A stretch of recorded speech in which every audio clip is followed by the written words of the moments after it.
బంజారా గురువులే ప్రపంచ గురువులు. ఏరియాని బట్టి వీరిని సుగాలి, లంబాడి, బంజారా, రాజ్పుత్ అని రకరకాల పేర్లతో పిలుస్తారు. కొన్ని రాష్ట్రాల్లో, కొన్ని దేశాల్లో వీరిని ఎస్సీలుగా గుర్తించారు. మరి కొన్ని రాష్ట్రాల్లో ఎస్టీలుగా గుర్తించారు.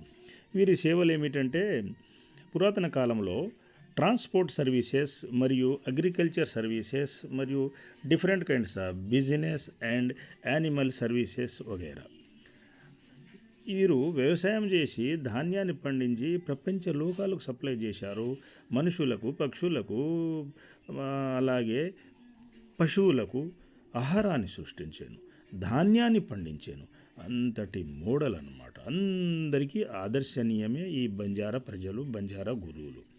శ్రీ హాతీరాం భావోజీ చూడండి, ఇతను మూగజీవుల సేవే మాధవుడి సేవ, దైవ సేవ, మానవుల సేవే దైవ సేవ, దేవుడి సేవ అని భావించి డైరెక్ట్ దేవుడి సేవలే చేశాను. శ్రీ వెంకటేశ్వర స్వామి కలియుగ మహాదైవం, అతనితో పాచికలో ఆడెను, అతని దర్శనం చేసుకున్నాను. అంతటి గొప్ప యోగి.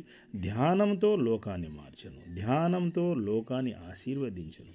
అంటే పవర్ఫుల్ యోగులు పరిపాలన అలా చేస్తారు, అందరినీ బాగు చేస్తారు, లోకాన్ని బాగు చేస్తారు, మోడల్గా ఉంటారు.